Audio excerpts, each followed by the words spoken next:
Back in action.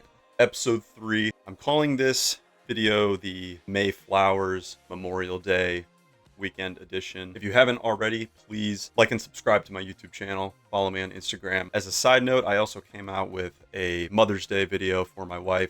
She played the female version of Road to the Show.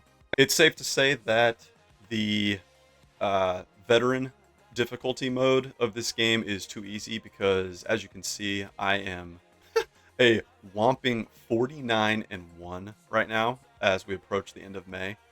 Now, there have been some games where I will say it was relatively tougher, and I did come close to losing at least once or twice in particular.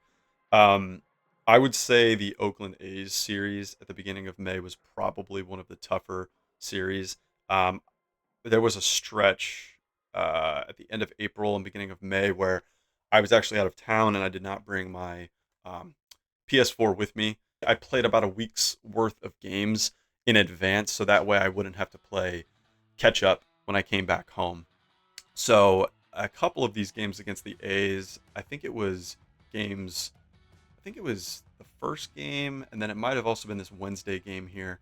I was also under the influence while playing these games, so I definitely wasn't at my best, and it definitely showed because I forget if any of these went to extra innings, but they definitely came down to the wire, at least in the ninth. I have not lost since my only loss so far against the lowly Chicago White Sox, and that was back in the very beginning of April, and that was actually my home opener. And really quick, just before I start playing, the one thing I did want to cover really quick is just some statistics. So as you can see, this is also just crazy, stupid funny because it's a video game. Bobby Witt Jr., I think he had like 27 stolen bases in when I made the April video, and now he's at 89 on the year. So I'm thinking at this pace, he's not only going to pass Ricky Henderson's record and that other guy, I think his name is Hugh Nickel, but I mean, we're probably going to get well over 200 stolen bases with him. Michael Garcia has 58. I mean, you can see the top 5 in the entire AL are all Royals players. Tolbert has 48.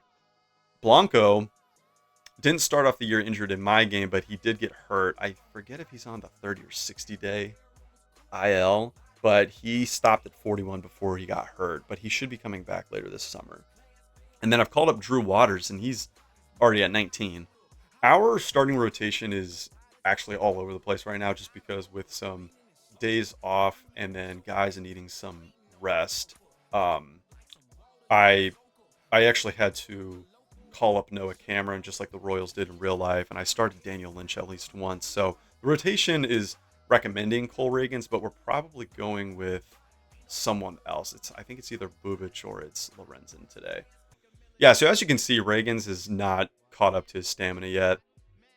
Neither is Lugo. Another thing I've actually tried doing, and I didn't make this a goal or a ground rule in the beginning of when I started this series, but I've actually been trying to... This is actually the hard part of what I've been trying to do, even on Veteran, is I've been able to throw a couple of complete games. That is tough to do. You have to be very efficient with your pitch count, but I think I've done it with Ragans, Lugo, and Waka. And Lorenzen, I think. Or I've come close with him at least. But I have not been able to throw a no-hitter, let alone a perfect game. I've come close. I've carried a perfect game into the ninth inning. I've carried a no-hitter into the ninth inning, but I have not been able to do it. Every time I get close and it's like first pitch of the first at-bat in the ninth inning, the announcers jinx me and mention that I've been still carrying this perfect game or no-hitter into the ninth, and then, wouldn't you know, first pitch, boom, single into the outfield, ruins the whole thing. And I think with one of my pitchers, I think I've probably thrown like 115 or 120 pitches in a game, which that's also what causes their energy to just take a huge knock. And then I end up having to, start like Noah Cameron or Daniel Lynch or I don't know. I might even have to go with someone else depending on how the bullpen is. But overall, I've been able to rest the bullpen pretty well. Yeah, I mean, I think the last video we also started with Bubic, so I don't know. I might actually go out of rotation a little bit here. Um, Bubic doesn't last very long anyway, honestly. Um, yeah, I think we might give Daniel Lynch, because you know what? Let's go with Daniel Lynch. He actually started in real life recently, and he didn't have the best start. I think he only lasted like 2 or 3 innings. So let's try to avenge that for him. Now, the batting order is all out of whack compared to real life. I've actually just been doing this experimental thing recently where I'm actually just putting the guys in a lineup in terms of the batting order based on who has the highest batting average. So Bobby Wood Jr. is my leadoff guy. Um, since India went down, I've tested out Tolbert and Garcia.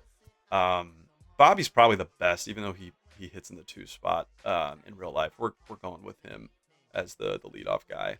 Um, so yeah, Canna, then Tolbert. Oh, Perez. You know what? We'll swap these guys because Perez has been doing well. Massey will bump up. So will Isbell. Then Garcia. Pasquatch can go ahead of Garcia. And then Fermin. Let's see. Waters, Renfro, Biggio. All right, we'll go with this lineup. And that way we have Biggio and Waters with some speed in case we need to sub anyone at some point in the game.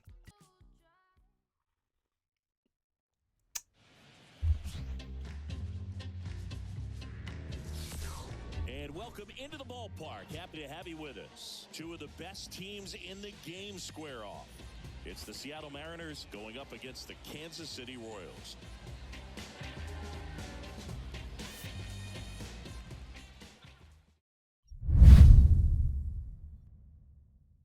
Gosh, this guy's throwing 51 pitches. Let's go, Fermin. Get out. Get out.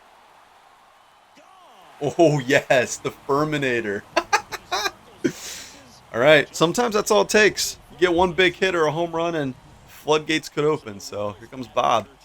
Let's go, Beres. All right.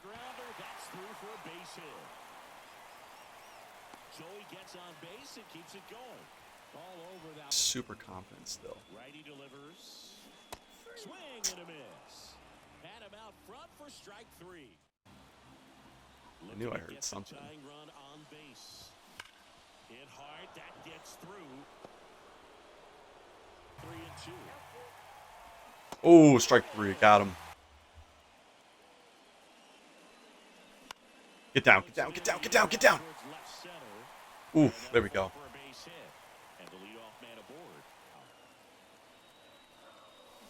Oh, yeah. All right. Keep the line moving.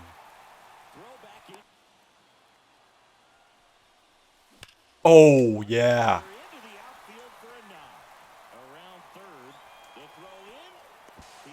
Yes, let's go.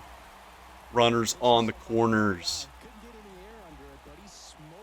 All right, and let's substitute Vinny for Biggio. A little bit more speed. I should have bunted. Oh, or not.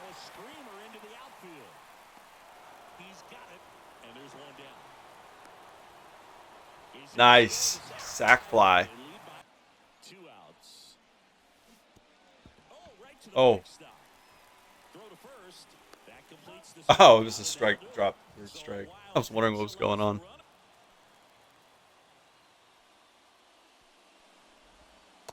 Ooh. It's tough. Popped up. Witt gets under it. Alrighty. And he makes the catch.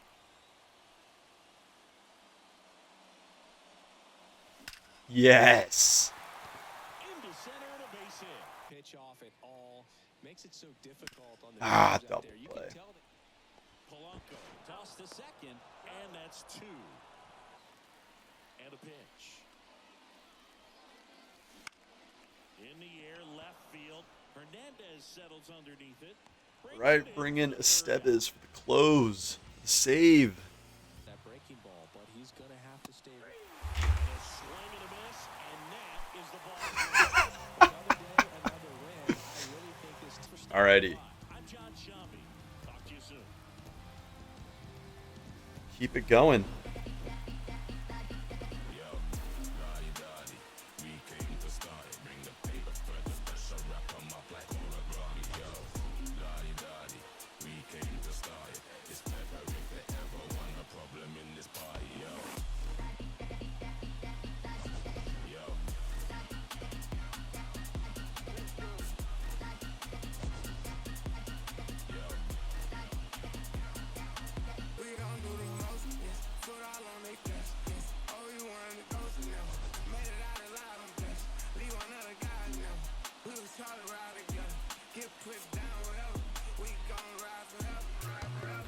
player of the game and the win, Danny Lynch the fourth.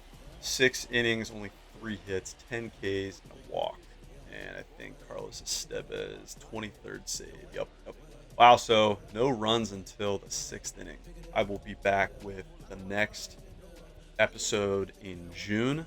This has been episode 3 of my Kansas City Royals franchise mode, MLB The Show 24. All right, yep, that's going to do it. Thank you for watching, and I will see you next time. Go Royals.